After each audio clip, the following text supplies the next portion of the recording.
expediting it. It's in. Shall I come and They're get not it? mailed it. Oh, that's what I wanted to know. Do you want to, yeah, I haven't mailed it. I didn't know if you wanted to get it. Just mail it. Because they can't start the inspections till they get the checks. So Okay, so I didn't know if you were, last time you wanted something handed to you, so. Thank you. Yeah, right next to it. Right next to it. Yeah, the Bliznia, yeah.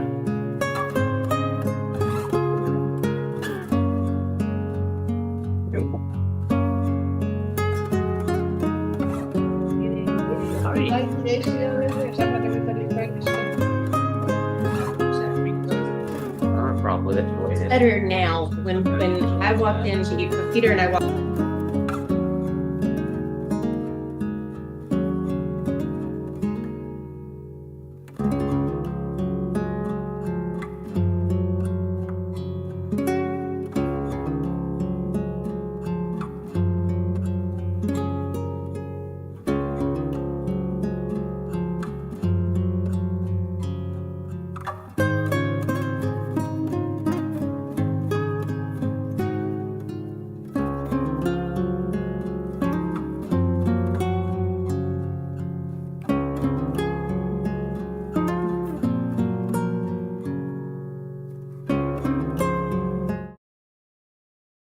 Recording in progress.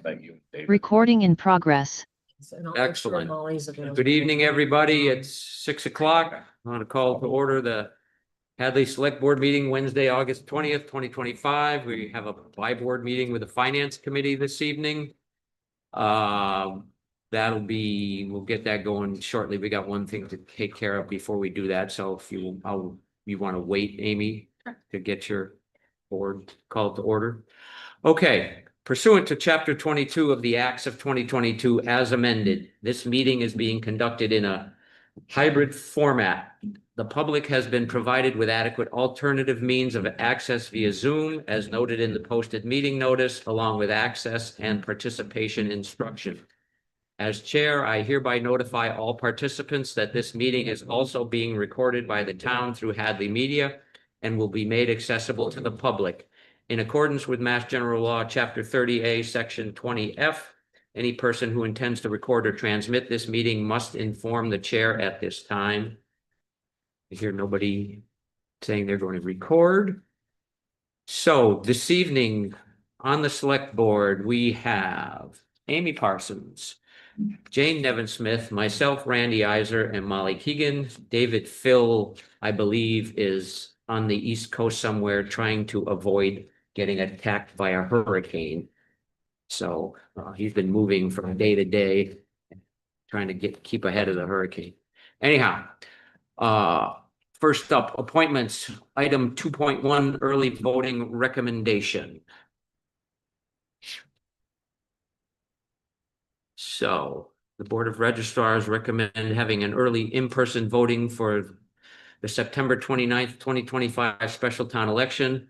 The town of Hadley, to hold early in-person voting for September 29th, 2025 special town election, Monday, September 22nd, 2025 through Friday, September 26th, 2025 from 9:30 a.m. to 2:30 p.m. each day at the town clerk's office. And this is in addition to early voting by mail.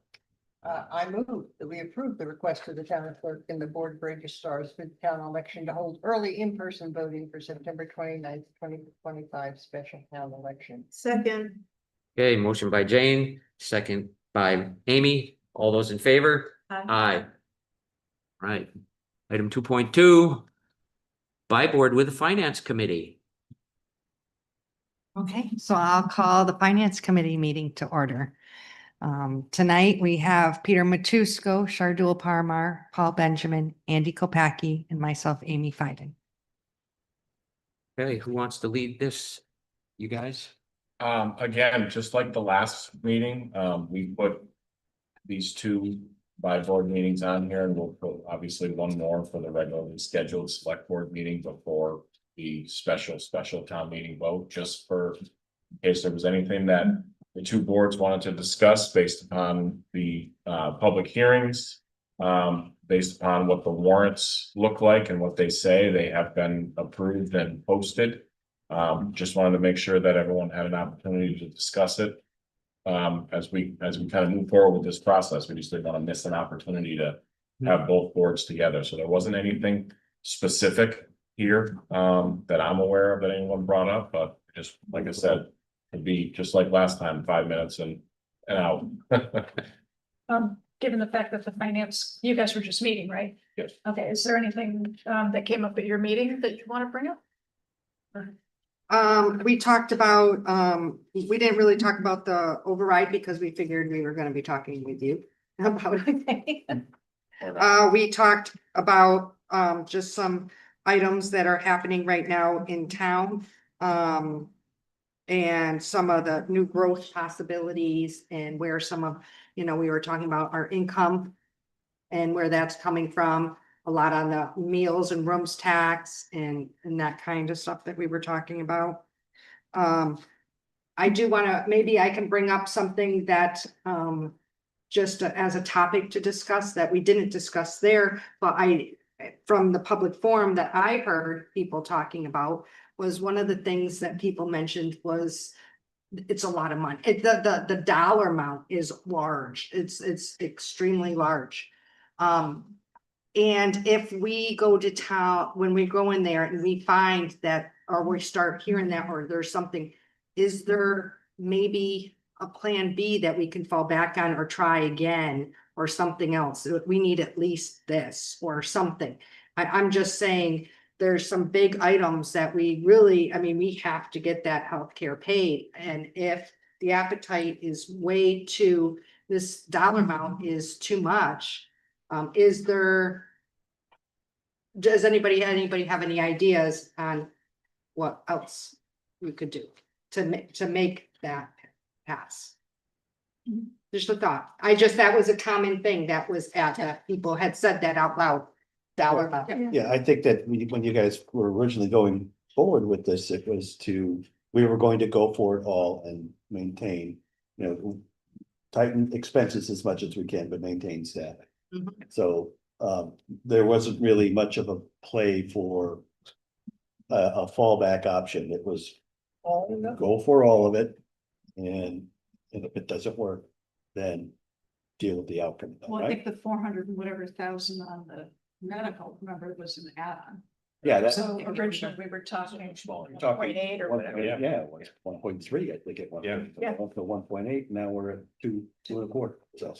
Hang on just 1 minute, Jane. So as I understand it, what we have now for the articles is what we have to deal with. We can't come in with something else at this point in time. The warrant's closed. So the only way to change it would be to make an amendment on the floor, and I don't know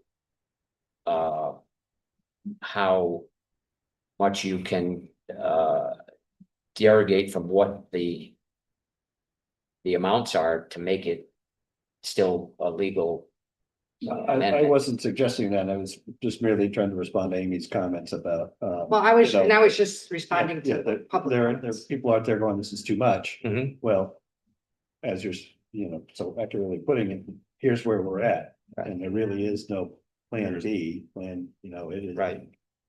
But to the point, I think we need to be prepared. And I know Linda was working on this today, be prepared. So if somebody says, the 2 million, whatever is too much, what if we only voted on 1.5? Like, I don't know, they'll pick an arbitrary number or whatever. So like Amy was just saying, the medical has to get covered, right? For those of us who sat through the Standard & Poor's bond rating process, it's crystal clear that they have an issue of us using reserve funds year over year. That's a big problem that is gonna bite us going forward through the, loss of the or degradation in the borrowing rate. So I think we would then have to say to people, we asked for this number for a reason. It wasn't arbitrary, right? So it's been broken out.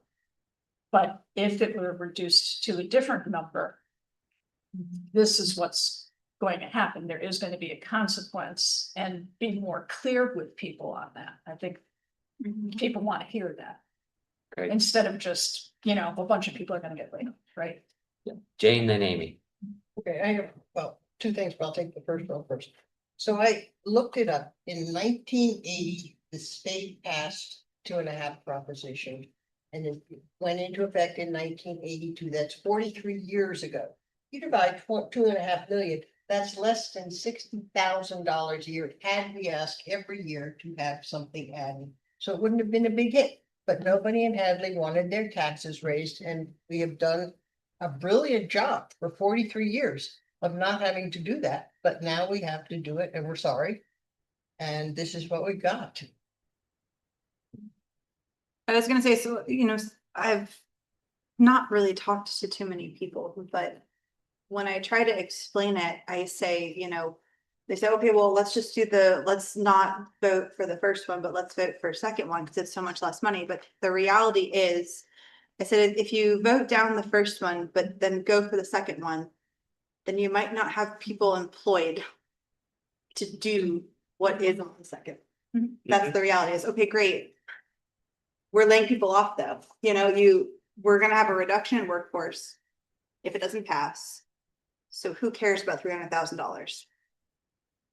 That's kind of my thoughts on it and how I've explained it, because I think a concern is that the first one's a big ask, but the second one isn't. So I kind of wish that we could have not had the second one on. At one point, we talked about 3.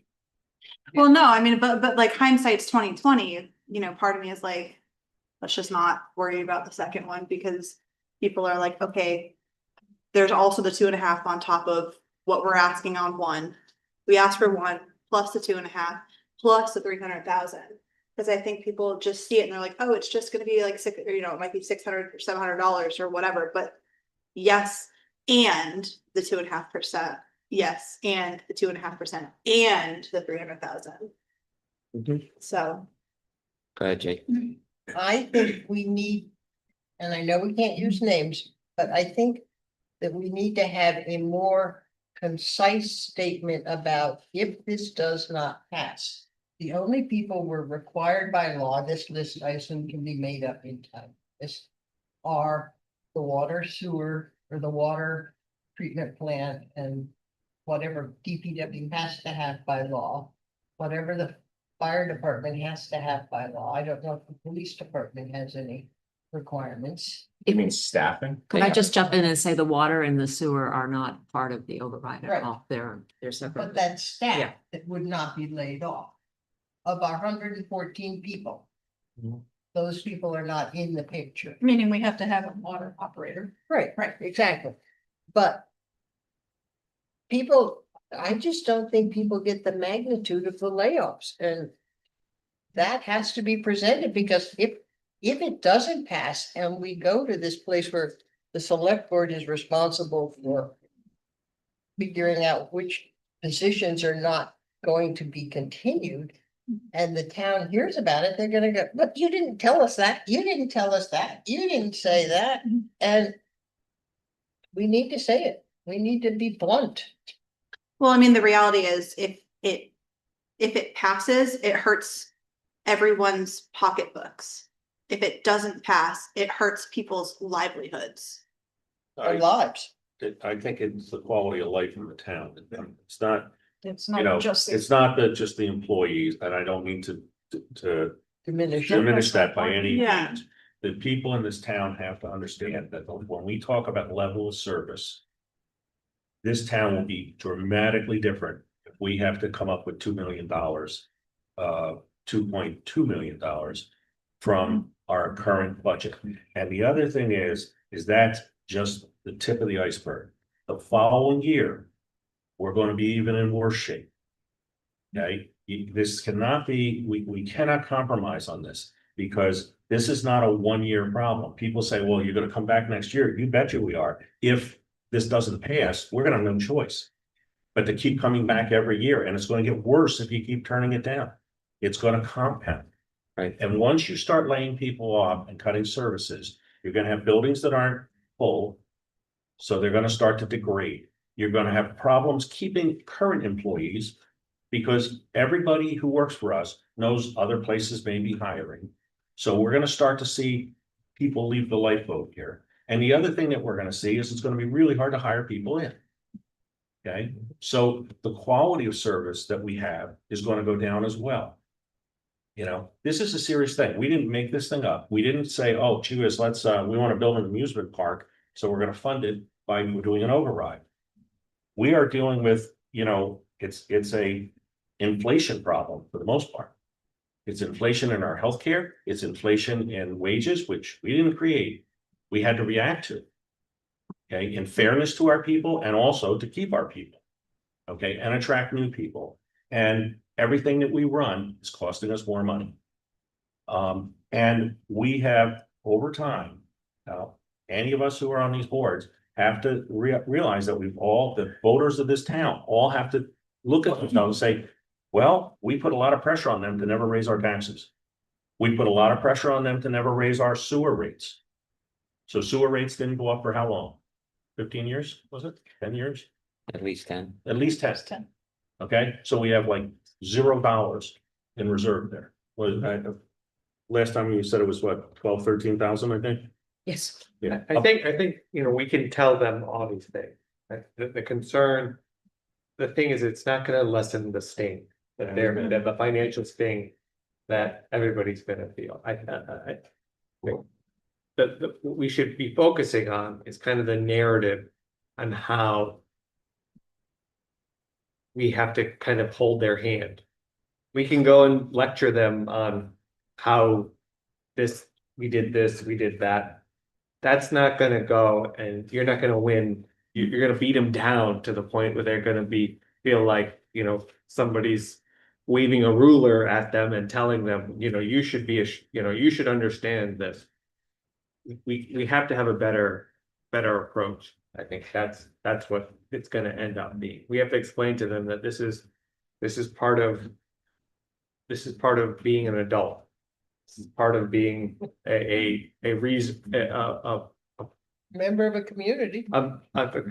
being unfortunately a part of something that we have to go through this hardship in this moment. The goal is to get out of this hardship with some changes that we're going to be making, finance committee, select board, and we have to assure them that we are going to be sincere in making sure that their pain is going to be alleviated over time. Well, the other thing I think that might be helpful to that point is, you know, there's not unanimity at this table about this override. And I think, I mean, the taxpayers are relying on the people who are at the table, right, to know more than they do. They don't have to believe it, but I mean, in theory, we're supposed to know more than they do, right? So if that's the case, I also think that it's an imperative that they have an alternative. And what I haven't heard yet from people who aren't in support of the override is, what is the alternative? Because the problem's not going to go away. And I mean, you can say this about any problem in personal life, business world, or whatever. Everybody has a right to their opinion, and you don't have to like something. But what's the alternative solution? And I think, and I'm just saying, and by the time certainly we get to town meeting, I would hope that there's a narrative for that, because I think the taxpayers deserve that. I mean, I've heard taxpayer ideas.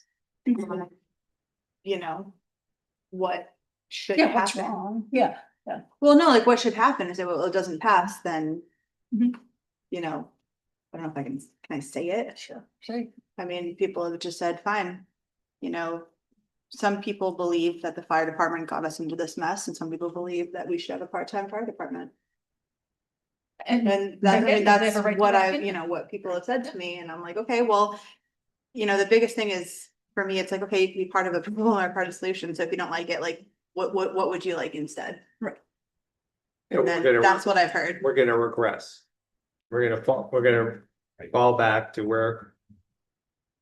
To 2022 or 23 or whatever it was. It is, well, it's very emotional. But it'll go, yeah, it'll go beyond that though, Shardo, because, No, I'm just saying, that's their. yeah, I mean, I agree, I think this is gonna be a domino effect. at no, Multiple things are gonna happen. at That's no, the bond rating especially is very troubling right. to us as the finance committee. That should be a huge alarm for us. And most situations, we can all look at something and say, not gonna bother me until it does. And I vote against it, and then the next day, something happens where I need the DPW in my front yard because the sewer line broke, the water line broke, whatever. Oh, sorry, we don't have the staff to do it now.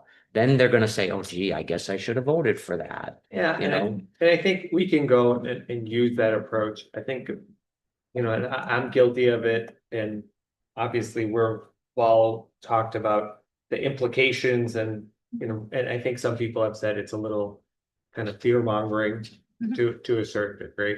I'm and to Amy's point, I don't know if it's that resonates with certain people who might feel like, fine, you know, I'll take that risk. Mhm. You know, that I will go and take that risk. That's not a thing. I think that we have to explain to people that this isn't something that we all like to do, because we will all be impacted by this. This is just something that we have to do for good financial operation of this town.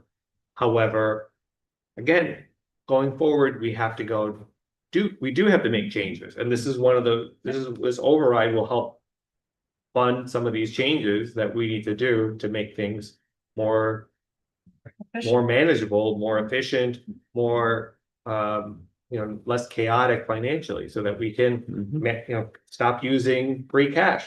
You know, that's a huge portion of this override, is to stop a practice that's basically been told to us by multiple people, you shouldn't be doing this, you know, including the people who determine our borrowing rates going forward. It's like, okay, if somebody told you that, you know, your mortgage is gonna go up if you don't stop doing this, you're gonna stop doing it because you don't want your mortgage to go up going forward, and that's what we're doing. Yeah, you're gonna take a hit today, but you know you're amortizing that loan for how many years? You know that a financial hardship is gonna be felt long term, or your ability to get a car loan or whatever else. Right.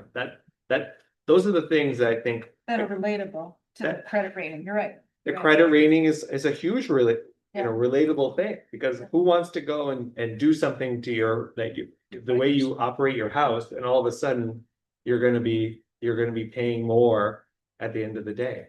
Is it possible, Linda, to say, because you have the numbers, something like, if our bond rating were to change, the next time we need to borrow X dollars, we currently have borrowed that, and this is how much interest we're paying.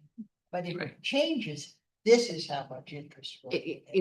We can't say definitely either way. What it is, what's the interest rate is related to other things, Right. and of the range, we like to be on the low end of the interest rate. In fact, we're going out for a bond. We should know next week what our rate is, and we'll actually know tomorrow what our new the interest rate is, but we'll know tomorrow what our new Standard & Poor rating is. And we have been told that they're very aware of the local economics and what's happened with health insurance, and they're aware that we're under financial pressure. We're not alone under financial pressure. They're aware that this is what we're all coping with right now, and they're trying to that is certainly going to be the large factor. Last time, the big factor in our doing well was OPEB. And our OPEB is skyrocketed beyond what it was 5 years ago. But this time our the emphasis is on dealing with the financial pinch that we're in, and the fact that reserves were used over the last few years. Reserves, by the way, have always been used. Free cash ever since anytime I was on finance committee, there was always like $200,000, $300,000, $400,000, $500,000 that went into it, and under David Nixon and beyond. But we went beyond that when we went over the $400,000 or $500,000 mark. And we had a very good reason to do it we were doing it for the ambulance over those 3 years. And we have explained them. I think we did the best that we could with the story and say, and that's going to end because we don't have more reserves to put into it. It will end because either the town is going to support it with an override or they're not, and it's not going to continue.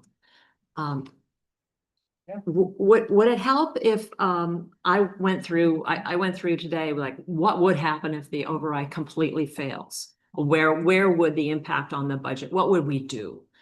And so that would be one extreme. We're right now in a situation of we're all or nothing. And I think what Amy and Andy are alluding to, or I think many on the finance committee, is there something in between? Would you rather have half than to have none? And I think in order to do that, you need to know what we would be losing at each stage. So the first thing that would happen is if we don't pass the new budget at town meeting, or it doesn't get supported at the ballot, we would be going back to that budget that was voted in May.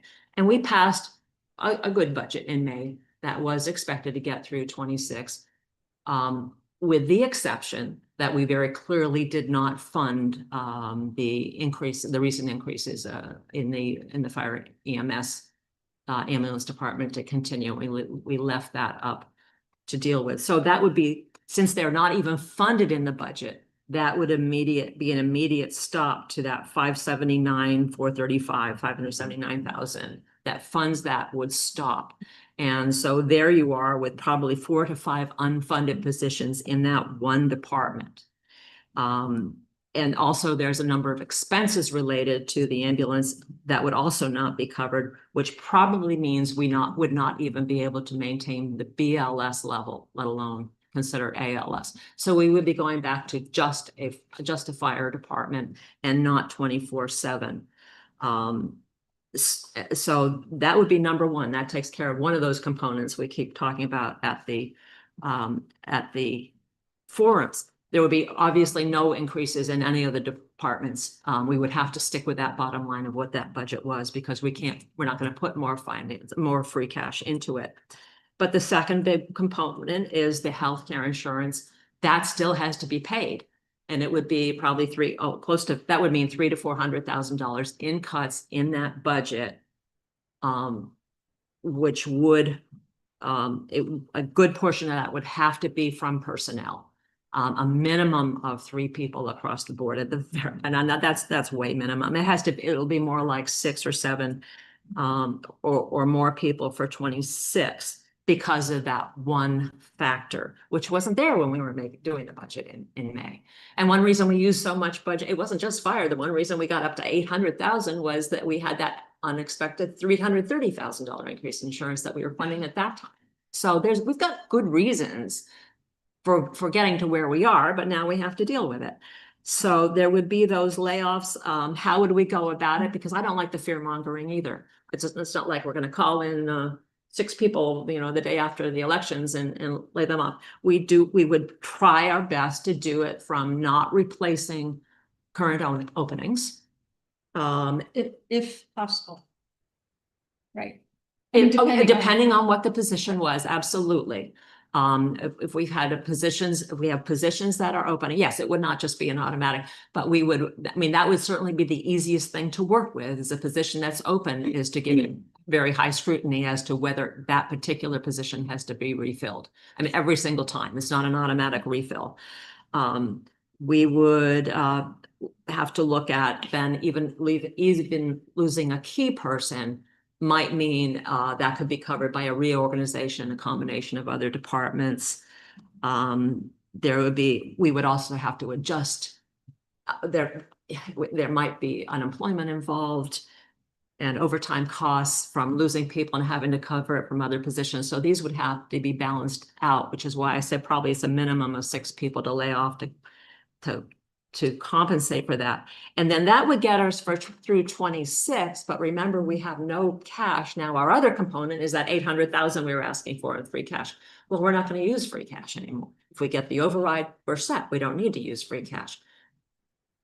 But going into 27, now we have a budget that depended on that 800,000 in free cash, which would mean we have to We have take to cut that that further. out of the budget Right. too. Now, I'm not saying there's not, there will be revenue increases, hopefully our usual $700,000 to $900,000, probably 8 something in revenue that comes in.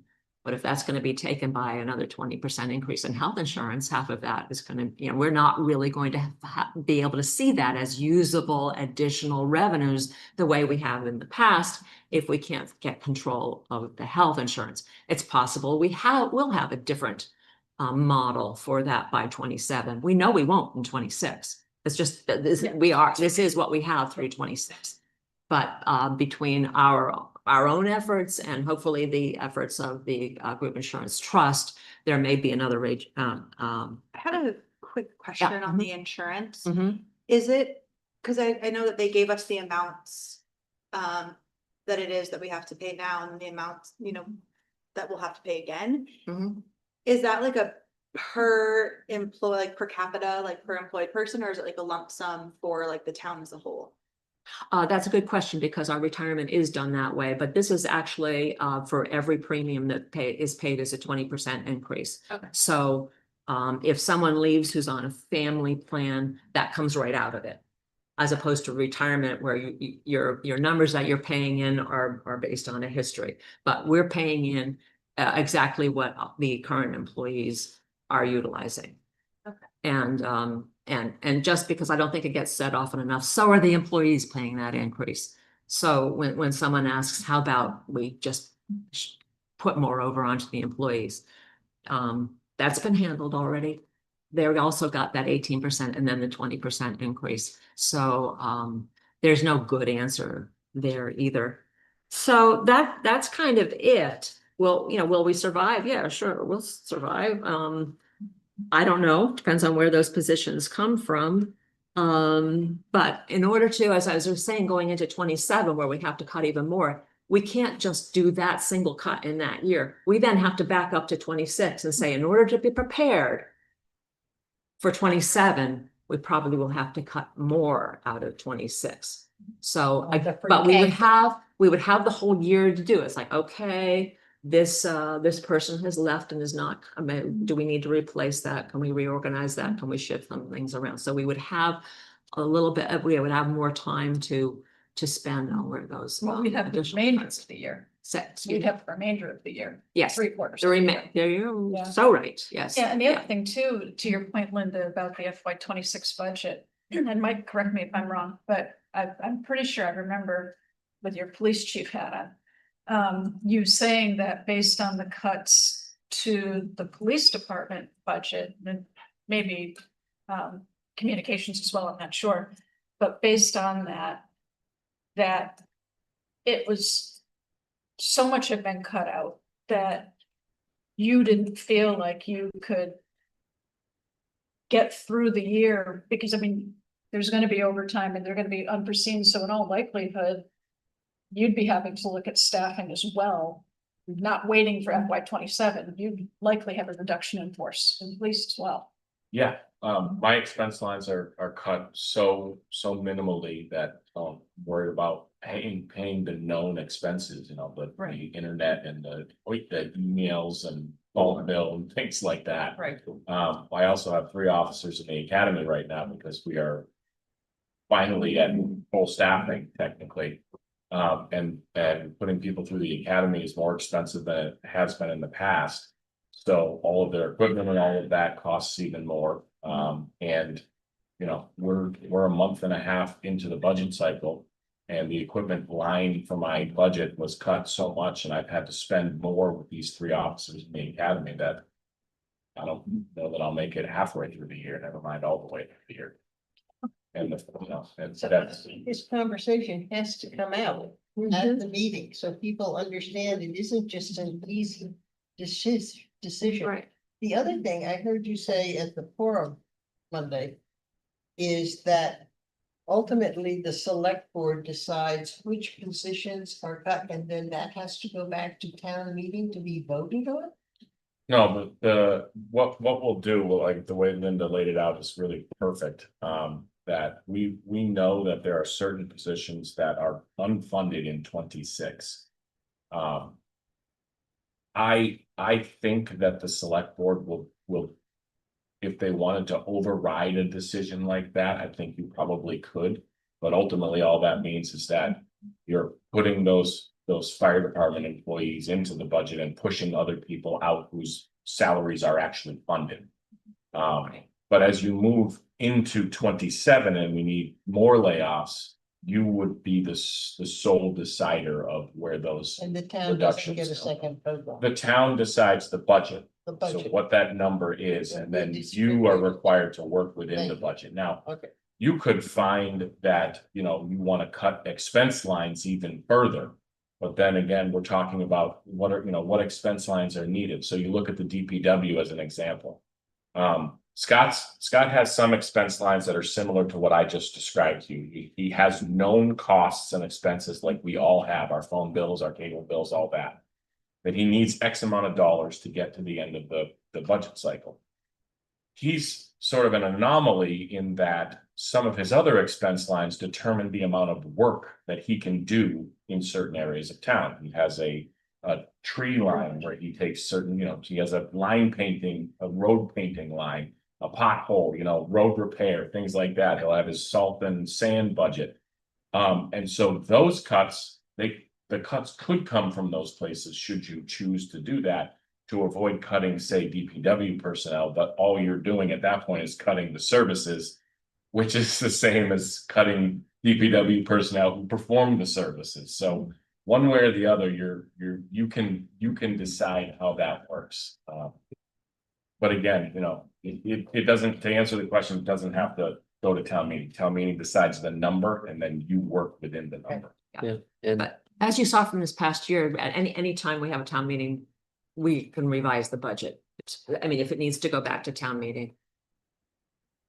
We've got October, Right. and we've got even next May, when we're doing the 27 budget, we can do a revision of the 26. But none of these decisions can really wait to that point. It is going to have to come back into, the brakes are going to have to be put on, even if the town has authorized something different, the select board is going to have to pull back. And the estimated free cash that Linda has kind of guesstimated, that is going to be certified as we move into the fall. That's one of the things that I said at the podium the other day, is that we need this October or early November meeting, because we will likely be using all of that free cash to do what Molly just said, to her point, which is put it back into those account lines for 26 to get folks to the end of the budget cycle. So again, there won't be anything going into 27 if we don't get the override with that. but that free Chunk of free cash cash. actually comes from, say, the council on aging didn't spend all their money in their Mhm. postage account, then it goes Yep. back. Mhm. But so those accounts have all been cut, there's nothing to go back. right, That's We what's going on. we spiral down. Okay, So if you're just going back to the suggestion of how about we cut back? And if you think of it as those chunks of, I'm gonna round them ups now, like the free cash we used is a high 8, so I'm gonna call that 900. And the fire department is 580, so let's call that 6. So 9 and 6 at 1.5, and the other component being 400 for the health insurance. Right. Call What? 5. Okay, It's like so, 490. all right. 5, 9, and 8. Yep. 5, 9, and 8, 17, 20. right. Which We're against Which the wall. one? I'm, Right. so I think if you're going to advocate a smaller amount. I guess you could kind of say, sort of, let's cut it do across the board, and you could do that, or you can make a decision and say, we're not going to. Well, you can't not fund the health insurance. I don't know. So I'm just gonna throw that back to you. How do we get to a lower number if you are advocating a lower number? So I don't know to answer, going all the way back to the beginning of this. I think if it fails, the only options at that point are to bring it back as is and try again, which is, that's the definition of insanity, right? Doing the same thing over and over again, expecting a different result. Well, Or I mean, reduce the amount and reduce the amount and then bring that back as a second override. I do not think legally we can reduce the amount. At this point, it's been voted, the question is in now. Linda almost said it, I think she may have said it a little while ago.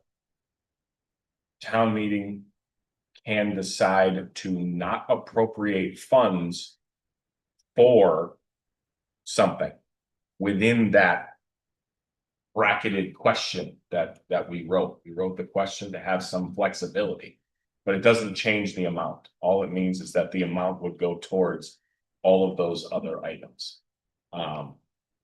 So ultimately it would have to, if to Amy's initial question, if the number is large, the only way to make it smaller is for it to fail. Then Amy's what she identified would happen. We would have to make some of these cuts within 26 as we work towards bringing another override back at a lower number. And then back to Linda's point, what do we fund? What in those pockets of what in those areas do we decide to fund? I think if the voters are gonna cut anything, they would be prudent to pass the larger number. And put off the 300,000 for the following year. That we can survive with. That would not be a draconian event in town. And it doesn't affect free cash usage, it doesn't affect anything. That's a savings account. That's a forward-looking savings account to be, which is essential pillar in our plan, which the first part is as well, to right the ship financially. But it's one that we could delay. Okay, and I would hope that when we come back and that people have kind of amortized the new rate, that then they can look at it and say, okay, now let's do the last part where we'll feather that in. We can't feather these other things in. I don't believe we can. And I think, Linda, when you were saying, well, you know, we could, you know, decide not to take in one person and reorganize the department or consolidate. It sounds like that's a real doable thing, or that there's no consequence. And I know you don't mean it that way, because I know you know what you're saying. But I don't want people out there to hear that and go, okay, well, let's just reorganize the departments and combine them and make some new efficiencies. Yep, you're right. It's not, that's not what we're saying here. Okay, because our departments are already so thin on the ground that we don't have non-essential people. Okay, there are consequences even for the administrative assistant positions. And I don't mean to demean them in any way, that people perceive over, you know, helping with paperwork or whatever, you know, helping run a department. You say, okay, well, let's get rid of all the assistants. Now you have the heads who are doing all that other work. And now they're not doing the real work you need, because the stuff, that other stuff is, a lot of it's required by the law anyway. And much of it is directly tied to revenue generation. Right. So you start talking We are- inspections. We are in things a like tight spot. Yeah. And that's what we have to get out there. But I think, I do feel like we can say all these things, but we have to kind of, you know, I'm gonna steal Peter's words, is that there's a lot of feeling that we're spending on things that we want and not the things that we need. Now, we can't look back. It's hard to go back and reverse some of these things, but we need to go and assure the people that we are gonna go and make a sincere approach into doing things. When we go moving forward, we're gonna be looking at things that are more necessary and required in terms of staffing levels, in terms of expenses, in terms of operations. We have to, that has to come with this ask. We have to explain to them that oh yeah, you know, write us a check for this money, and we're not gonna change anything either. They, you know, we have to tell people that we're not gonna make the same mistakes, or we're not gonna operate the same way that we have been. We have to be very sincere in owning up to that mentality. But part of the way we've operated as has been is we have never raised taxes. The thing is that that's one aspect, but you're also saying people's tax returns have still gone up. Oh, yes. Okay, so whether or not you raise taxes or not is not a question. They're looking at their bill and what they have to write a check for. Right. And if that's going up every year because of assessments or whatever, we have to go and look at what they're looking at. And Well- going forward. Someone said at some point that you can compare the fact that when you look at what the town's experiencing, it's the same thing you're experiencing in your home budget. They're not, well, my point is that we They're can not go gonna- and say, we can go and say all these parallels, we can go and make, the thing is that the people that are sitting around this table. We have to set the tone of how how we're gonna go and tell the people that we care about what. We don't want this to happen again. And we're not gonna go, and we're gonna be sincere in making sure that this doesn't ever happen again, and we're gonna. Well, we can't say that. Yeah. We would You can't. like We're it gonna to be that. We're sincere in making policy changes, making certain changes, and we're identifying opportunities of increasing revenues without raising taxes. And also looking at efficiencies and budgets and staffing counts, because everybody talks, everybody talks about the head count. I understand all that. But we have to explain to them that, look, we're not adding any more positions. Right, just don't make promises that potentially can't happen. I understand what you're saying, Charlotte, completely. I agree with you. But we have to word it in a way that doesn't set us up for failure. Well, the thing is we have two options. We're either gonna go into this. With the fact that this is gonna fail because there's this sentiment.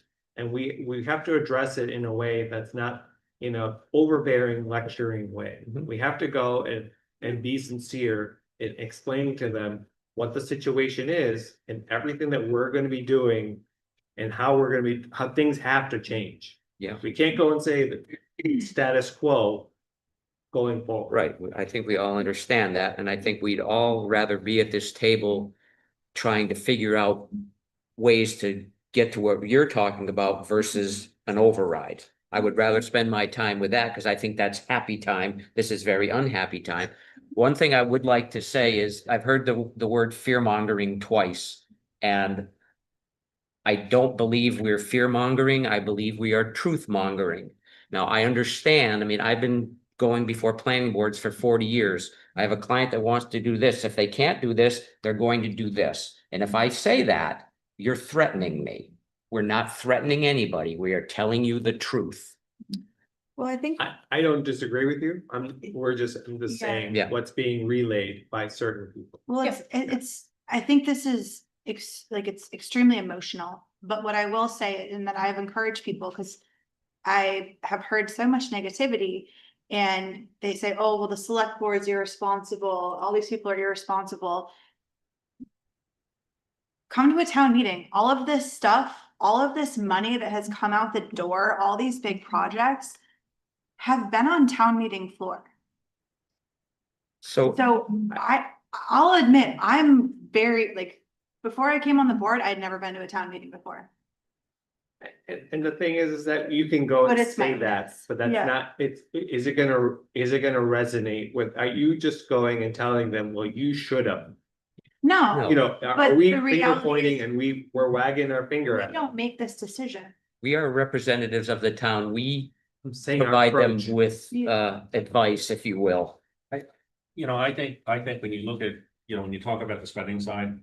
Yes, I'm sure in every office, everybody's household, you find ways to squeeze budgets.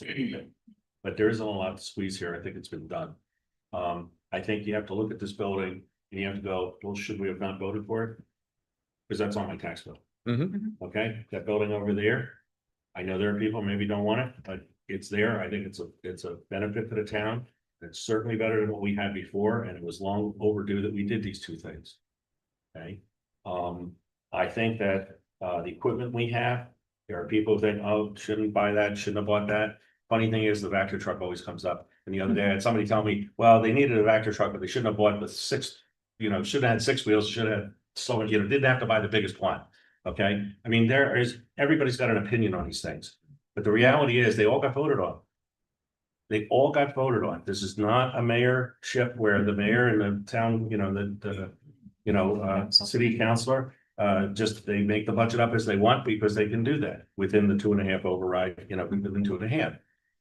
All of those items went in front of the voters. But a lot of Okay. people don't understand the long term, how people don't understand that that's a we're funding it by debt.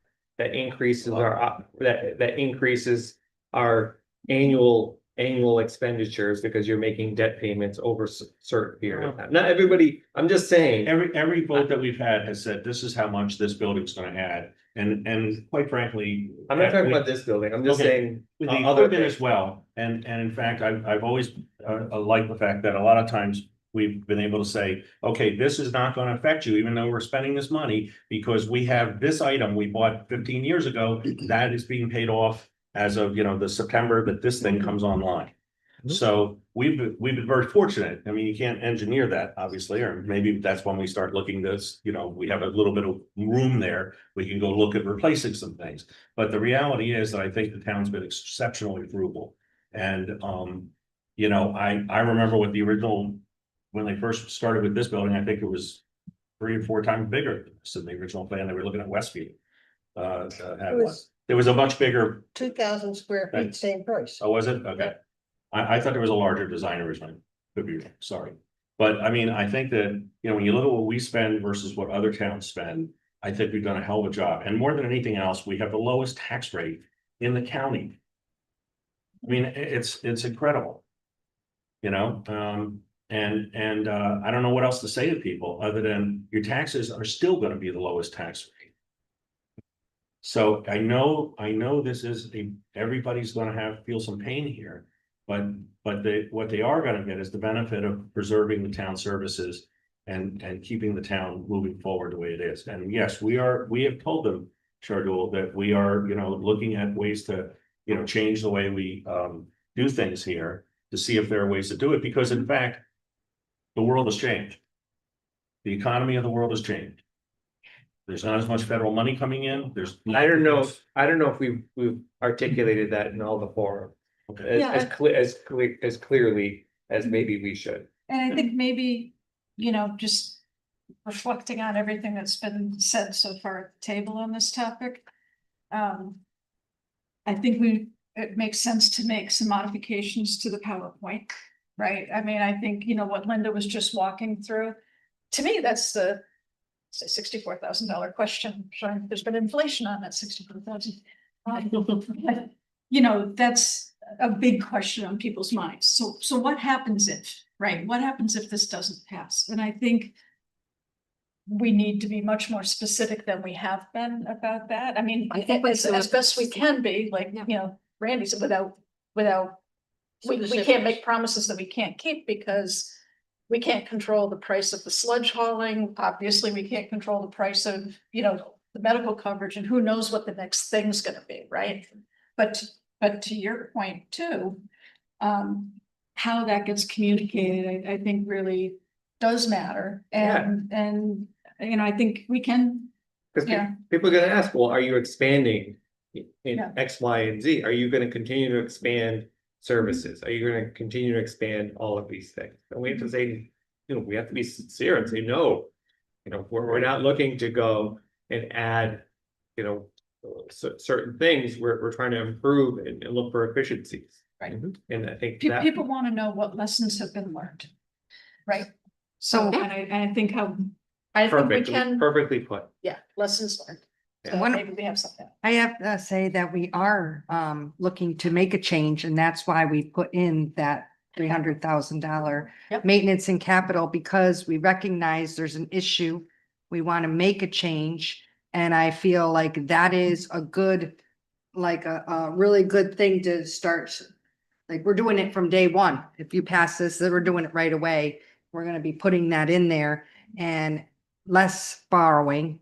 That means our debt and interest line item will be going down if we could start allocating that instead. So I just feel like that shows an effort to go towards that direction of making that change.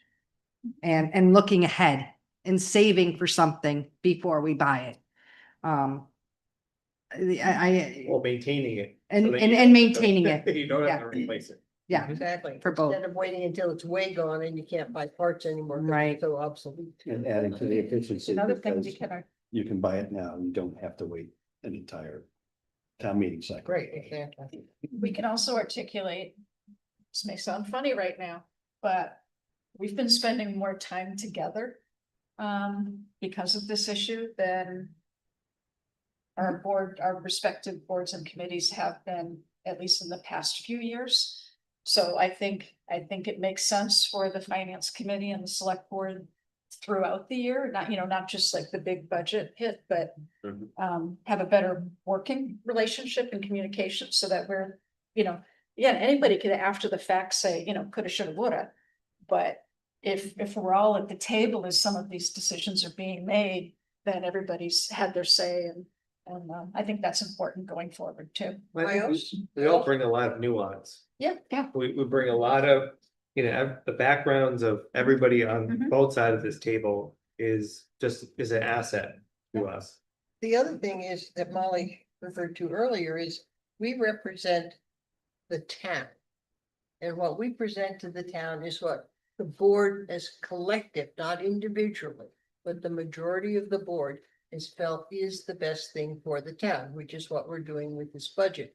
And accordingly, we should all support that instead of being at odds with it. Individually, we may not, and that's your choice. But as a representative of the town and the group that decides on what is best for the town, we need to have a unified front, and that's done by how we have decided what to do. When you're saying by the town, are we talking about the town itself or the taxpayers? Because you have to think about both the town and the taxpayers. They are part of the town. Okay, just want to make sure whether or not if you're thinking structurally what's good for the town, but okay, financially, it might not be good for the taxpayer also, that have also elected all of you in. So that's what elections are for, of course, but more, I guess, it's weighted towards the operation of the town because that's what we oversee. We don't oversee what I do or what Randy does on his spare time. We do the big view of the town of Hadley. Molly, I think what you said was, really good. That stepping stone now forward that we get together more often because the finance committee, we are trying to figure out ways where we have to budget the money that's been spent by other departments, that's done by hiring or other people other than us. So we're the ones at the tail end of it going, geez, we didn't have the money for this. Why was this spent? So to us, on our side, how I feel, we're doing things reactive instead of proactively as to how the money's being spent. Yep. So I think it's good that, dollar too late now, that it's taken this long to say we spent this money, we're in the hole, let's think about getting together and doing joint committees. Whether if it's, do we need to hire that many people after 7 years, 29 employees, which is a lot of people. That's 4 people a year. When you think about this as to this board had, and I've only been here for a year, but in that time, was there anything as the thought as to saying, as a department head, oh, I need this person? Well, can we financially afford this through what our income is as for the town? Or are we going to hire them and figure out where we get the money from later? Being reactive instead of actually thinking, okay, we have this employees. I mean, aren't we right now still wanting to hire people and don't have the money? Aren't there things online or whatever that we're still trying to hire people? And like you were saying, if there's thinking about hires, there's a hiring freeze if things don't. So right now, we're still hiring and we don't have the money. The positions that are being advertised right now are positions that are fully funded within the town. Okay. At every position that's being advertised is fully funded as of the ATM of the 26 budget. But I think to Peter's point is that, even if that's fully funded, their health insurance isn't. Right. Right? Yeah. So, and to that point, and to his point about so many positions that we hired over this last 7 years, that's a trend. And voters are seeing that trend. And they're saying, are we going to continue on this trend? And that was my only point. I'm for this. This override, I'm all for it. But we just have to explain to people, it's like Peter asked a great question.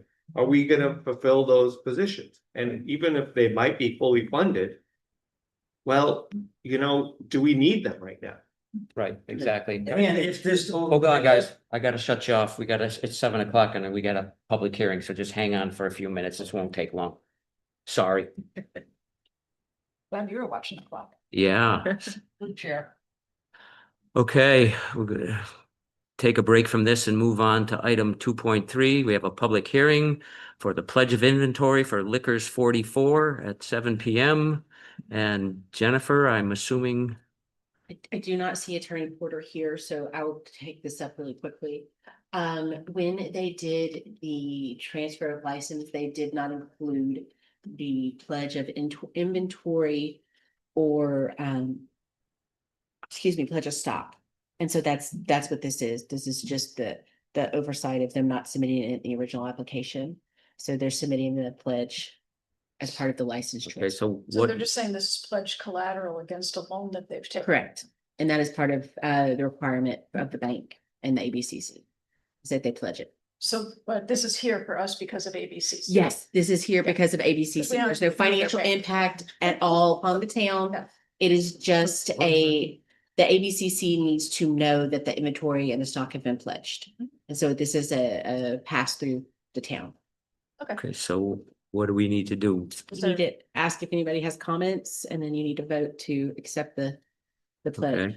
Okay. Does anybody have any comments regarding this issue? Hearing none. We accept the pledge. Second, Okay, motion by Jane, second by Molly. All those in favor? Aye. Okay, Thank you. now back to our. sheet. moving back. Okay. Peter. As I would say, you said it correctly as to the trend. If there's hiring being done and spending being done, who is to say, and I believe I've talked to Mike about this as to how are we going to discipline our department heads as to the boards when it comes to hiring and the spending, knowing you have this giant revenue of of our raise of our income to the town and 2.5 every single year. What's gonna stop the boards or what's gonna stop the department heads of saying, look at all this money? We have all this money, let's start buying things. But we're right underneath the budget of us asking for another override. What's gonna stop us from seeing that trend of every 3 years, every 4 years, making up new positions and salaries and insurance? The trend while we're have money, yet had money for 7 years. Are we gonna be hiring? And I know you said you can't make promises, but people don't want to hear that. They like to hear some sort of certainty going, oh, we're gonna do the best we can, but we did it anyway. That's not, We have to be sincere. we have I to be- understand. I agree And 100%. going, They need to hear I that. can't trust that, Yeah, no, and But the department heads have to give their budget through the town administrator, through the select board and the and finance the committee. finance committee, and any large ticket items are capital expenditures, and so those go to town meeting. So, I mean, That's the like, budget. hopefully, like, I just hope that we can, articulate that and just, calm some fears that there's irresponsible department heads, like I hear all sorts of And interesting I things, just want to but. clarify. Startle, hang on 1 minute. Andy, you've been trying to speak for the past half an hour. Stardool's been saying a lot of it anyway, so. We're neighbors. I mean, certainly some of the concerns that we've had since I've been on the board, which has only been 3.5 years now, has been around hiring. We've worked for companies, usually you have to figure out that you're not gonna just barely be able to pay for that employee. You've got to cover all the other parts, and we talked about it ad nauseam, but we're still asking for, when you put together a proposal to bring somebody on, you have to ensure that the revenue's there to pay for them, and that you're gonna get enough service back to justify that. Mhm. B, that we know what the health insurance care costs are gonna be, and that we know what their PTO costs are gonna be, and we know what their OPEB costs are gonna be. And that is built into every position that we fill. And that when you start adding these things up over this trend, and then, we get a big healthcare increase, surprise. Well, it's even bigger because our staffing level is 20, close to 20% higher. So these types of things will snowball. And to the point earlier, how do we put the discipline into the system? We need a lot of checks and balances before we add staff. Or we wind up in the situation that we're in, and now we're looking at very hard, what happens? Oh my gosh, we got revenue shortfalls. And you see companies have it all the time. They've got to make hard decisions, or the business model changes and they need to shift to be able to bring in new revenue. And revenue is a very important part of this. I mean, I would look at it when you don't have a strong sales force, people generating revenue. The company is just cruising along, waiting for the rocky waters to come along. So we need to make sure that we are taking care of the front end of this, Right. And not just hiring because the department says we need it, or we're going to go down this way. And by the way, we're going to get the revenue back, but maybe we won't get the revenue because we don't have a full plan in place. So I think that certainly the forethought needs to happen before we take on these responsibilities, or we're going to be, in these short. Right, and to Molly's earlier point, lessons learned that we need to work on. So I can look at going to town meeting as a stockholders meeting, because the townspeople are the stockholders for this town. Are they willing to up the ante? And that's really what it's all about. Yeah, stakeholder. So they're going to make the decision. We are hashing it all out and in very good ways. I like what's happening here, but it's ultimately their decision. To Shardul's point, and Paul and everybody, we have to speak the truth. Whether it sounds like we're threatening them, if they don't do this, this is going to happen. That's not a threat, that's reality. So we all have to have something that we can contribute to the town meeting conversation. We can't just sit up at the front table and nod our heads when somebody else talks, because everybody needs to know that we're invested in this as well. I think finance committee, one thing I would say is ask more questions. And I think now you've got a good list of the questions to ask with every budget. How many new employees, how many new hours, what's going into this? I will say it's not that easy to add staff. I think it took me 3 years to get an assistant treasurer. I was working alone for 3 years and I kept asking for it and it wasn't in the budget. And then when I got an assistant treasurer, then I took on additional responsibilities, which I'm really glad to do, which is why I'm here tonight. But it was a lot of give and take and a lot of figuring it out. I don't think that's atypical. I think that's what department heads have to work hard to get additional staff. I personally don't feel we're overstaffed, which is not to say, we shouldn't look at the process more carefully. I think that, and I know as a finance committee member, when I was in looking at the budget, there are years we spent a lot of time in the nitty gritty of line items.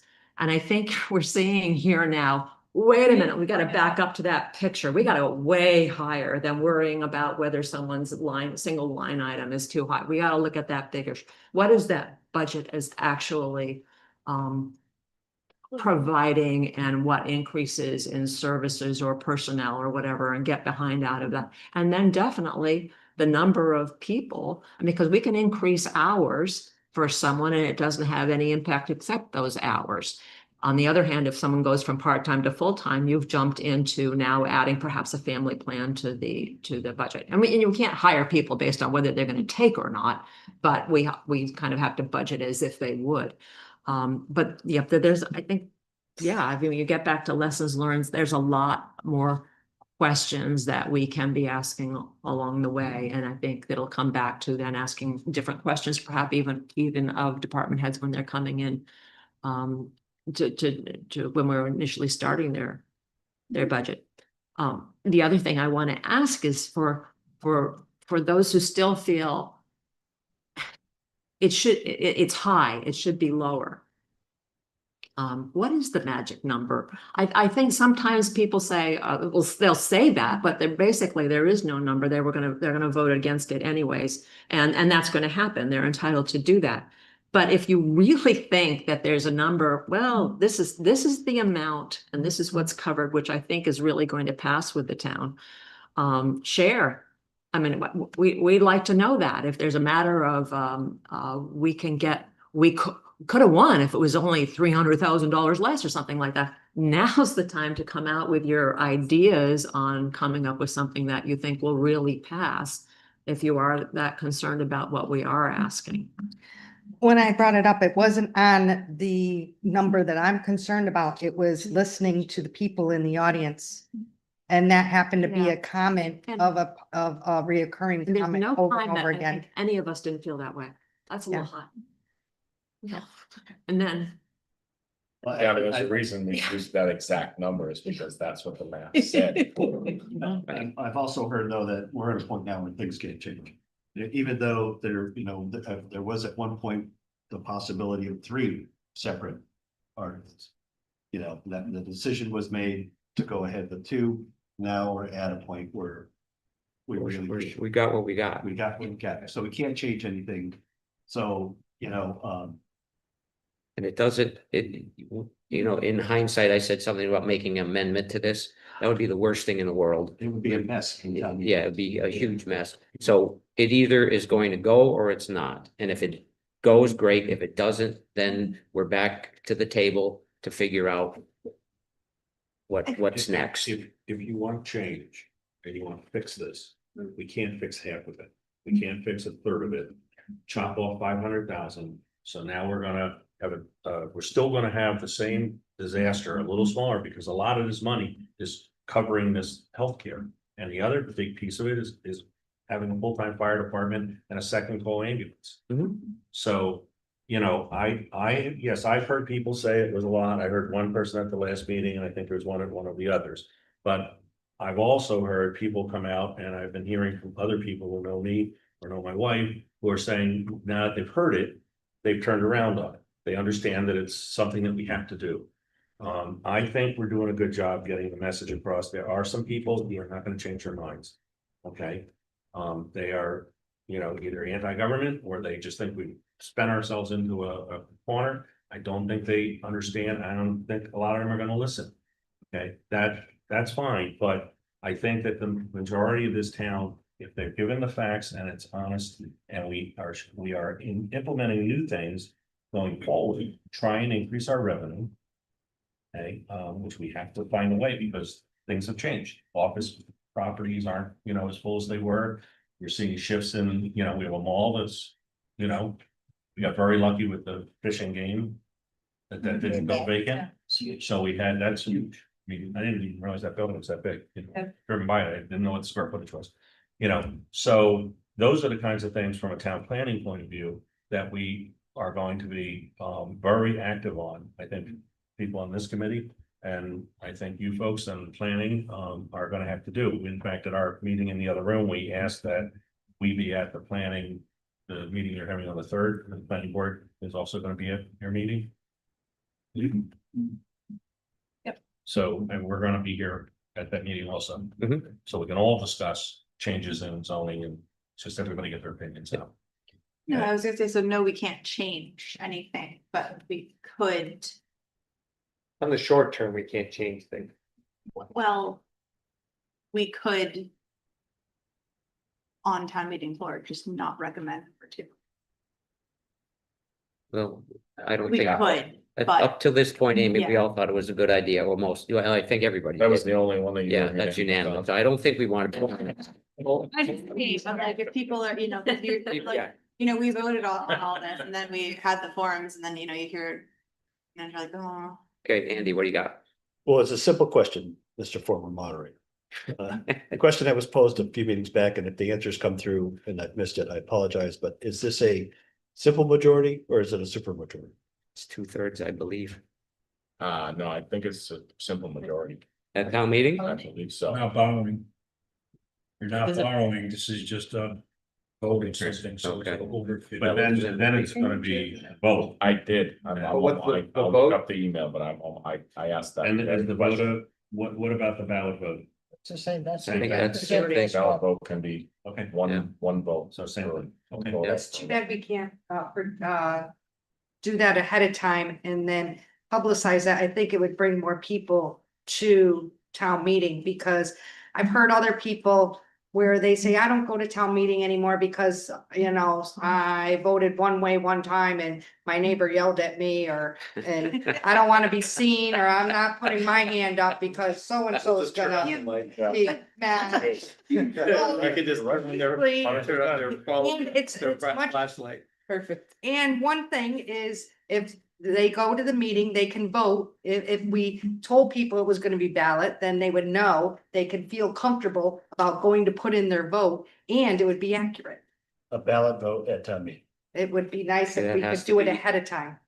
Tell Motion people. then seconded at town meeting. Yes. But the town meeting is just saying, I'd actually- sure, send it to ballot. Right. It's not like you're voting on it right there. Yeah, Yeah. it's like, In sure. some ways, you're. No, but I mean, to Amy's point, though, if people feel uncomfortable raising their hand and therefore are avoiding going to town meeting because they feel that. you know, They'll wait for the ballot, They'll wait for the ballot. So if you. If it even gets there. right? But you would have them maybe at town Yeah, hall that's if they, definitely.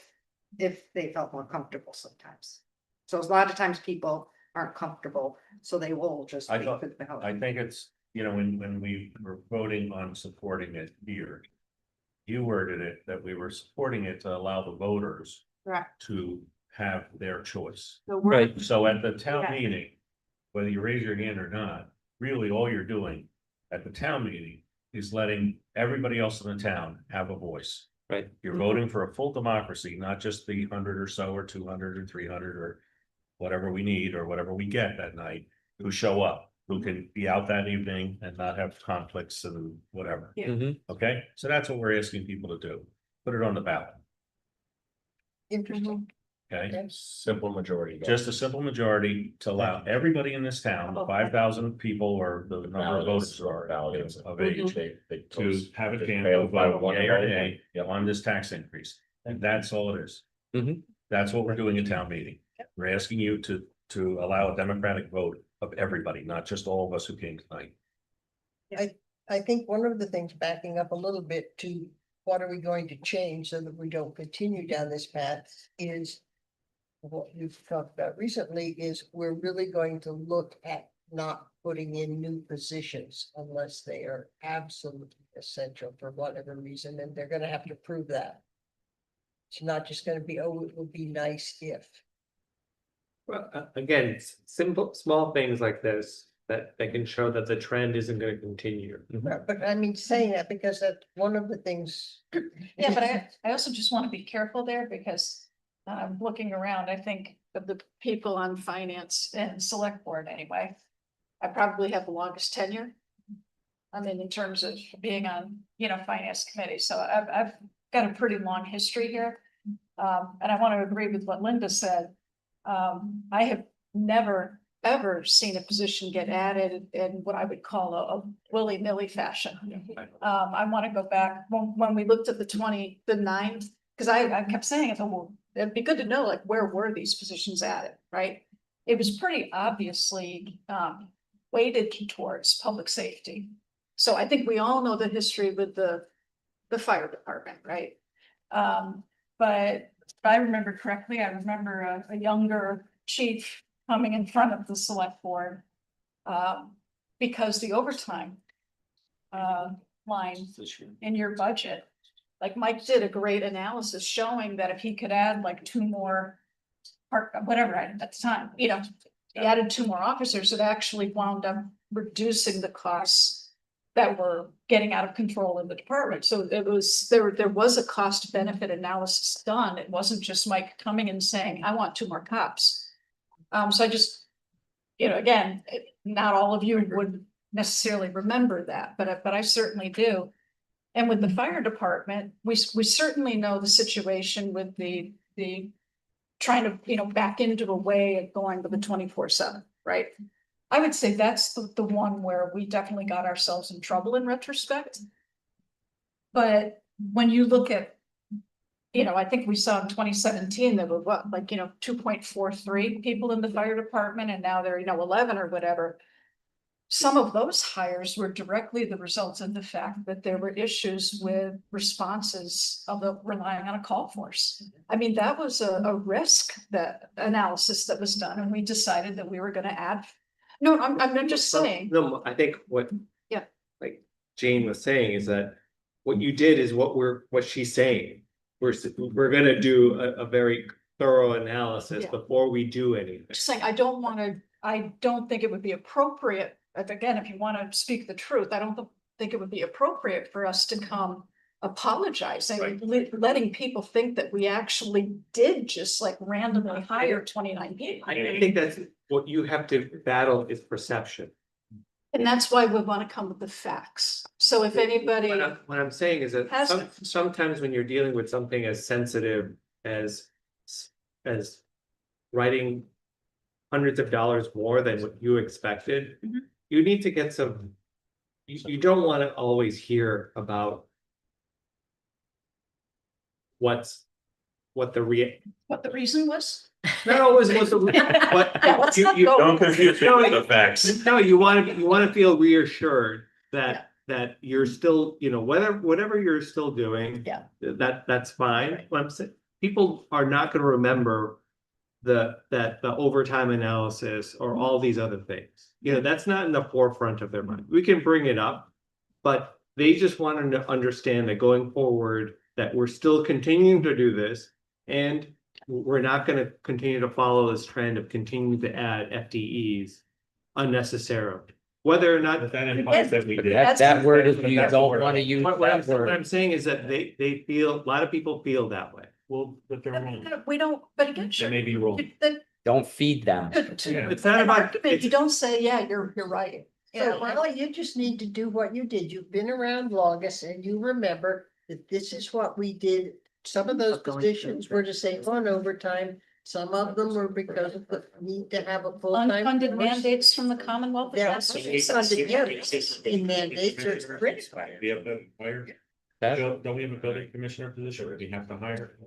we have. We got it, okay, so when we were at an earlier meeting, there were a bunch of, when Amy had brought in a list of job openings that were still there. Yeah. And there were several of them we couldn't not hire. Yeah. So again, we have to be really careful with our choice of words. Because I just really don't. somebody will take that as, they've been just doing whatever they want to do. And you just admitted to me that that's the case. And I know that's not your intent, Shardul, but that's how it sounds. that's fine. I see it as more that we're gonna be, again, continuing to go and on this path that we've already taken. But the fact that we are gonna be, we're continuing, or our vigilance to reviewing these things has increased. And that's all. Right. Yeah, That's, that works. That works well. I Yeah. definitely want to second Shardul's process about going forward. I mean, some of the things I would like to see is, we're not part of union negotiations, nor do we need to be, but we need to be informed. Maybe afterwards, at some point, we need to be at the same plate. It can't be just waiting until the end. And it's time for budget. We did this, you must pay. We need to be educated. It was interesting to hear when HR came and said, if we change ALS to ALS, it's gonna affect us like this financially. ELS to Which Yeah. we did not know because we're not part of union negotiations. So because we're not part of a lot of these decision-making with the select board, or hiring or any of that, we meet just to, here's your budget, this is what we spent, and now try to put the places in place. I think we need to be a little bit more involved with the spending, not just where do we pay? I mean, what bucket do we take it from? And these decisions have other indirect indirect costs. Yeah, well, I think Molly alluded to that earlier, that this is good to have everybody together and we need to do it more than we do. So I think that will definitely happen. Anything else? You need a motion? How many people are gonna be here tomorrow at 2? I am. Yeah, I'll be here. I have to leave at like 3:10. I'll be here. Yes. And so, Will you be here? No, Sorry. you will not? Peter and I. Just, we only have Gonna two be finance meeting committee. again. Okay. Huh? I don't, Peter. I'm wrestling. they're not gonna have a quorum, but I don't think it's a big No, deal. we don't have We're a not- quorum for that. we're not Then we're making there. any decisions. I won't have a full meeting. I'll just say that we're here. Okay.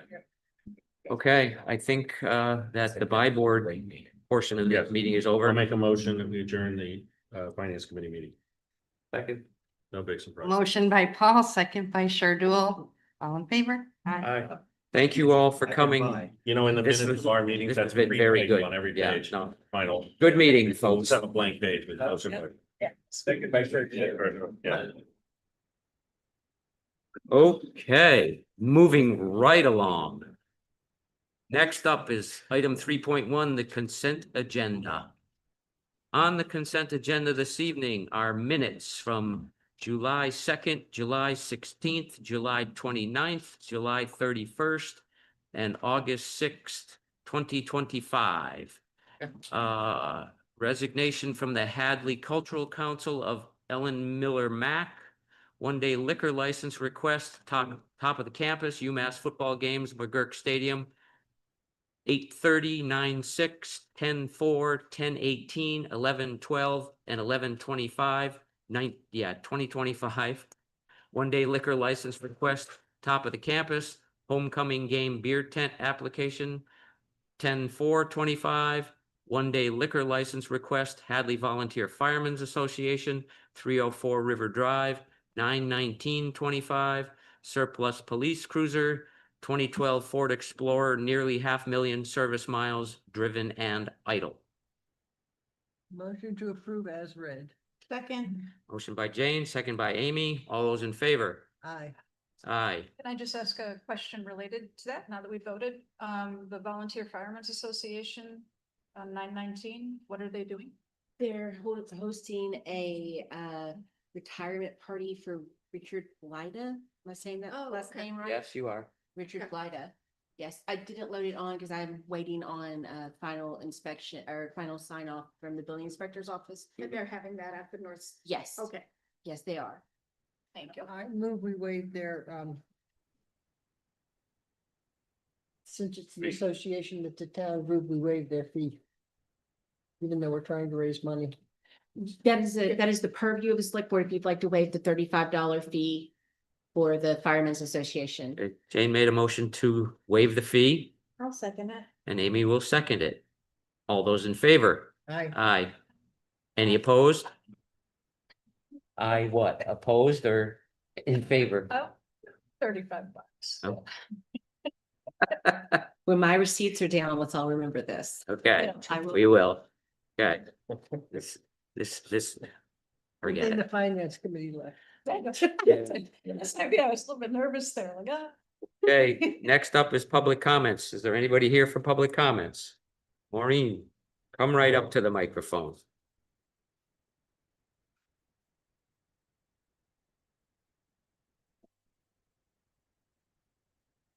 Yes, ma'am. Just give us your name, please. Maureen Devine, 112 Into Rocky the- Hill Road. Is it on? Oh. Just Get bring real it a little close to closer. it. Make believe you like it. Okay. Can you hear me? Can you hear me now? Okay. So I am coming to the select board to publicly ask them to address the ongoing issue of gravel streaming down from a public driveway onto Rocky Hill. So I live at 112 and the driveway in question is associated with 114. I'm sorry, I thought you said public driveways. It's a private. Private, yeah, sorry, Sure, sorry. that's okay. And publicly address That's, Yeah. so the road, the driveway, the private driveway is owned by John Pappenheimer. And it's maintained by Robert Wojtowicz. And Ben from the public health has come out and it is an issue that's impacting his division. There is a law on the books currently, but it's not enforced. And depending on the amount of rain or thunderstorms or tropical storms that we have, it creates a hazard. In my, so it impacts 110 Rocky Hill Road, which is owned by Chris Parsons. So in front of his house, what happens when the debris comes down is it collects in front of his house and it creates a hazard with flooding. And the town has spent lots of money picking up the debris from storms. And so I am just asking the selectmen to put it on the radar. And if you'd like, I do have some pictures. You're more than welcome to show us. So, you know, these are just, and, you know, it impacts my driveway in the fact that, depending on the storm, I sometimes have a berm going into my driveway. So here, let me. You said there's a law on the books. Are you talking Hadley's books? I remember that. Right. You can just, Yeah, we can pass it down. You want to start? Okay. Start with Molly. So this is in front of my driveway. That's my driveway. That's my driveway. And then this is where the debris comes from. Oh, yeah. Mhm. And, last September, that was, a smooth surface. Yes, so. Okay. And because it's public comment, you know that we can't. Yeah. I was just coming for you to put it on your radar and, see if you can address it. Okay.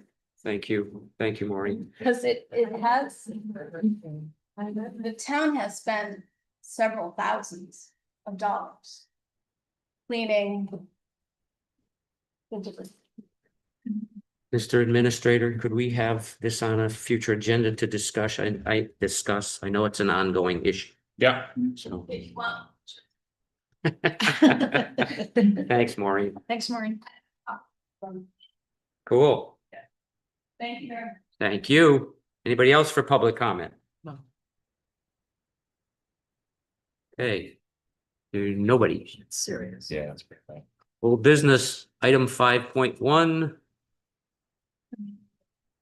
Oh, can we do that? You want me to move to new business item 6.1? If you're feeling neighborly. Okay, I can do that. Okay, so item 6.1 is Constitution Week proclamation. The select board will issue a proclamation declaring the week of September 17th to 23rd as Constitution Week. And I have a proclamation that I will read. So, Commonwealth of Massachusetts, Town of Hadley, by the Select Board, Proclamation 2025. Whereas the Constitution of the United States of America, the guardian of our liberties, embodies the principles of limited government in a republic dedicated to rule by law, and whereas September 17th, 2025 marks the 238th anniversary of the framing of the Constitution of the United States of America by the Constitutional Convention, and whereas it is fitting and proper to accord official recognition to this magnificent document and its memorable anniversary, and to the patriotic celebrations which will commemorate it. And whereas Public Law 915 guarantees the issuing of a proclamation each year by the President of the United States of America designating September 17th through 24th as Constitution Week. Now, therefore, we, the Select Board of the Town of Hadley in the Commonwealth of Massachusetts, do hereby proclaim the week of September 17th through 24th as Constitution Week, and ask our citizens to reaffirm the ideals the framers of the Constitution had in 1787 by vigilantly protecting the freedoms guaranteed to us through this guardian of our liberties, given this 20th day of August in the year 2025. Second. Thank Okay. you very much. So I guess I made the motion. Amy seconded it. All those in favor? Aye. Aye. Is there anything that? She loves You have, would you like? Really appreciate that. Thank you. Okay. It's all signed, so you're welcome to take it with you. That's right. Yes, ma'am. We're so, thank you. Thank you. Thank you. Are you a resident? Am I a resident? No. Oh, too bad, because I was gonna ask if you had your vote, if we can.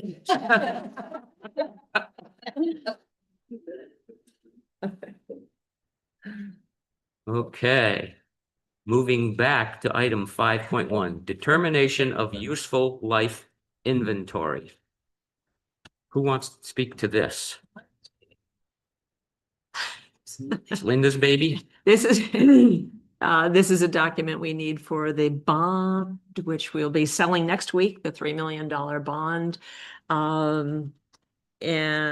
These are the items that are included as part of the borrowing of the bond, and in order to, and we need to have a vote on the useful life. The reason we need the vote is to authorize, to allow the borrowing for these items to extend out up to 20 years. Randy had asked, why is one of them at 10 years? That's because this has been mostly paid out, and we're actually going to have that one paid out in the first 5 years of the bond. So we didn't need it to be 20, but we fully expect the payloader to also go that long.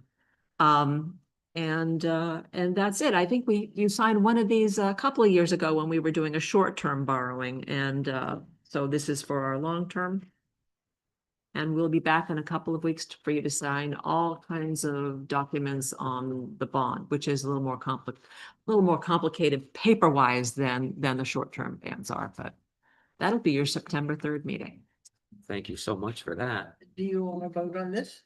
We need a, yes, we need. We accept these, the borrowing amount and the minimum life on these items. Second. Can The you actual votes there. please look at the, Was there a motion in there? Do you want it, Jane? it's in there. Please scroll down. To where? Here's a hard copy. I can, do you want me to read it? Yeah. Yes, please. Any time. Under administrative. There it content, is. no, I don't. I can totally see it. I see it.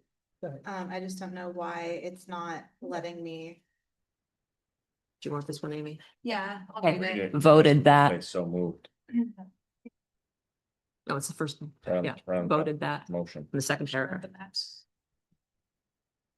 Okay, so I'm gonna vote that the maximum useful life for the, I'm sorry, I'm going to move to the maximum useful life of the departmental equipment listed and described below, authorized under votes of the town passed October 16th, 2021, May 5th, 2022, October 27th, 2022, and November 24th, 2024 is hereby determined pursuant to Mass General Law, Chapter 44, Section 7(1) to be as follows.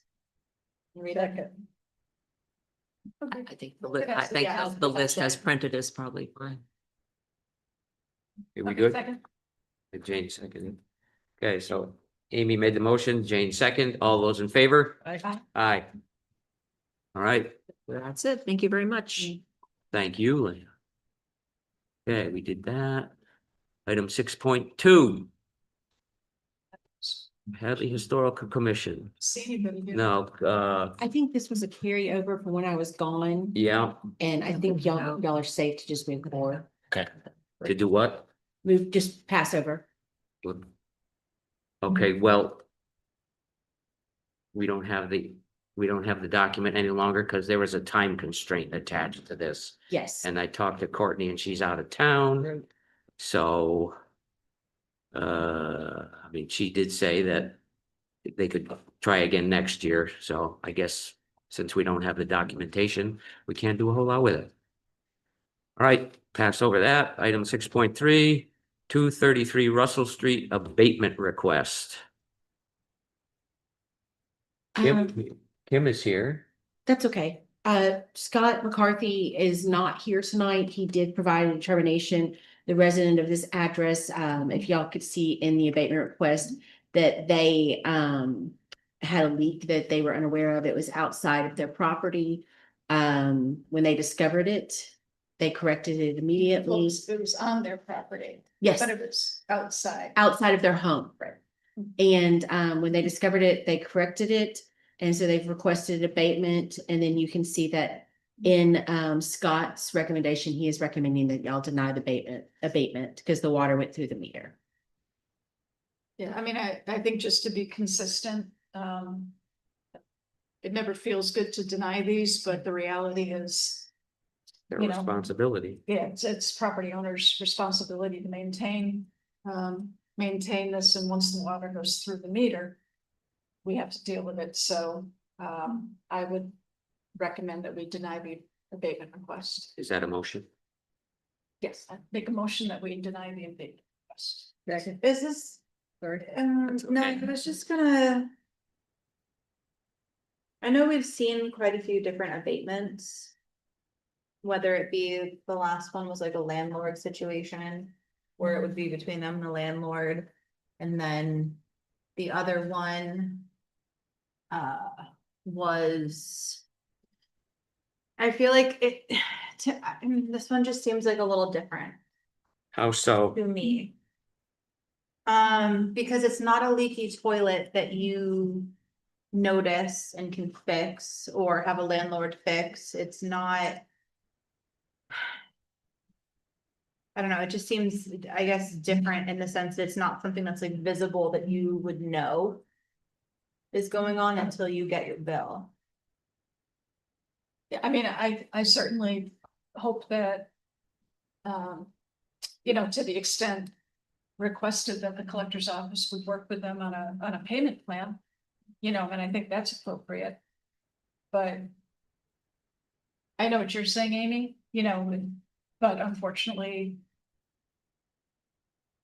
you know, it's still, I think the only time in the past where we approve abatements is when the town may be at fault in some way, right? So it's the meter itself wasn't reading correctly, like we've granted abatements in that regard.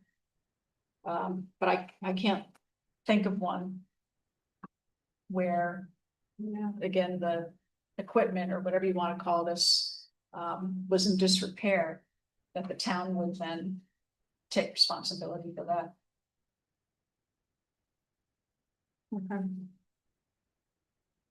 Okay, so we have a motion by Molly, second by Jane.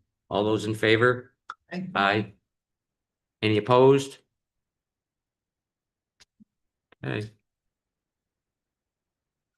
Item 6.4, employee appointments, resignations, and retirements. Let's see. Going to vote to appoint Keith Cable, circulation assistant substitute at the library, effective 7/31/2025. Can I assume that the word substitute means that? The young man will be filling in when other people are out sick. Patrick keeps a roster of substitutes. Yeah. Just want to make sure. And the money is already budgeted. Except not Yes. anything. Yes. Yeah, this- Yes. Yeah.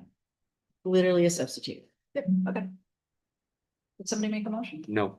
No, I'll make a motion to accept the appointment of Keith Cable. Second. Motion by Molly, second by Jane. Aye. All those in favor? Aye. Right.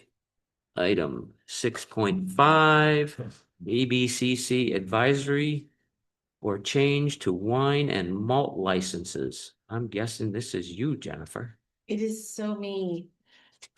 So Governor Healy just signed a new bill called an act of making appropriations for the fiscal year 2026. Part of that act is to allow local licensing authorities, which is our select board here in Hadley, to vote to adopt section 12D of chapter 138, which means that you can now vote to change your on-premise wine and malt licenses to all alcohol. So I'm gonna just pick one of ours that has wine and malt, which would be Essalon down the street here has a wine and malt license only. They could come before the select board and say, we would like an all alcohol license. Y'all could vote to approve that. Now, if Essalon decides they don't want an all alcohol license, then they can come back and say, we changed our mind, and the license will revert back to a wine and malt. So is the town allowed a certain number of wine and malt and a certain number of all alcohol? Correct. Okay.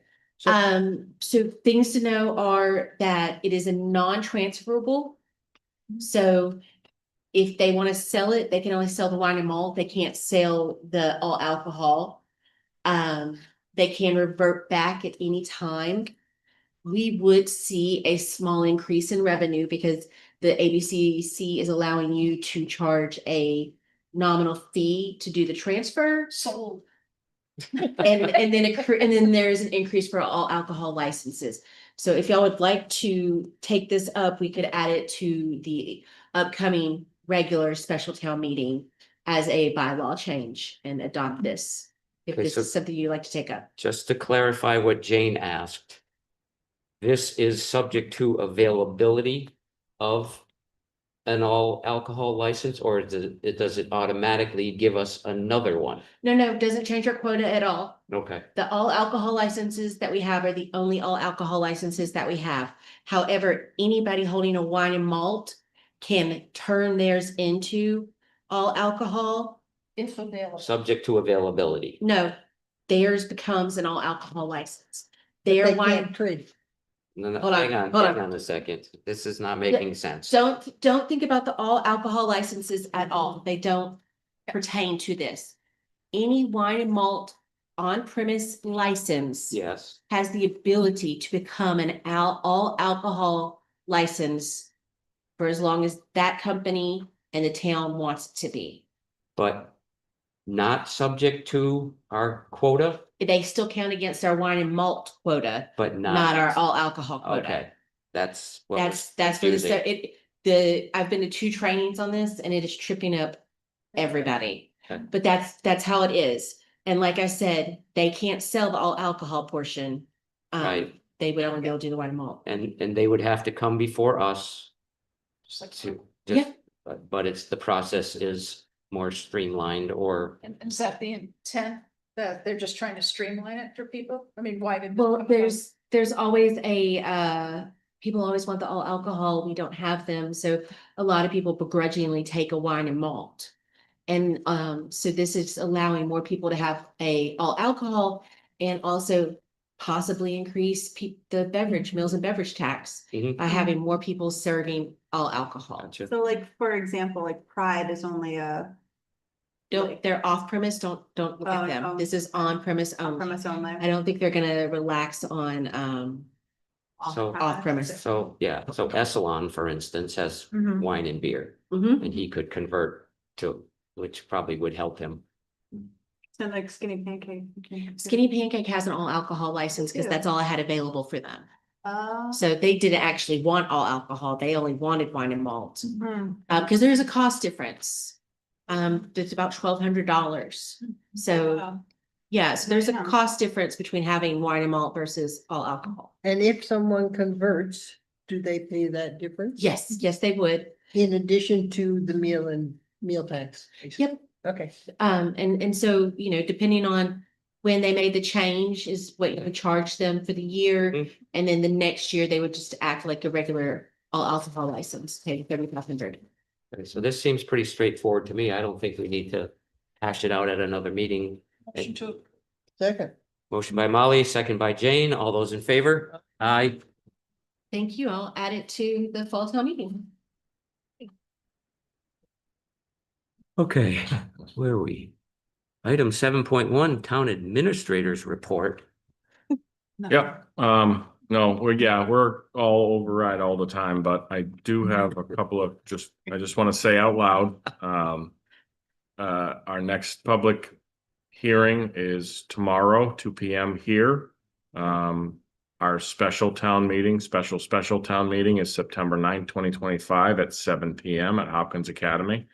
And then we have scheduled the special election September 29th, 2025, and it will be here at the COA, but we just approved early voting. And that will be at Town Hall. I do want to let the board know that as far as the open positions that are currently open, one of the positions that we just really absolutely need to fill is our payroll and benefits manager position. And I've been working with HR to try to figure out a way to fill that position efficiently, effectively, and save the town some money.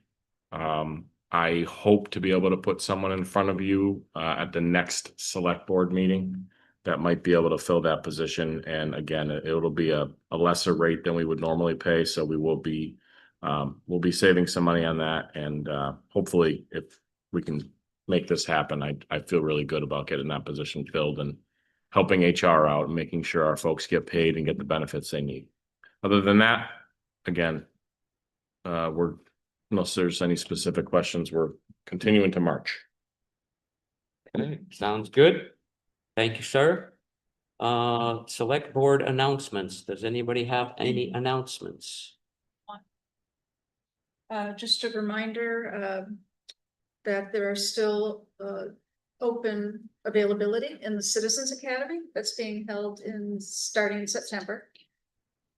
So if anybody that's interested can contact Jennifer, Jennifer James. email info@hadleyma.gov and we'll get you an application. Cool. I did not. Yeah, I have another announcement. What's that? That next weekend is Labor Day weekend. It's also the 3-County Fair. It's open Friday starting at 4 p.m. And it runs through Monday. So yeah, come to the 3-County Fair. The entries close. If you are gonna, enter anything in some of the entries do close today. So please get those in to Show Works. Okay. And I will announce that we have been remiss in the condolence announcements for this evening. We'll catch up with that at our next meeting. I apologize. Motion to adjourn. Second. Motion by Amy, second by Jane. All those in favor? Aye. Good night, everybody.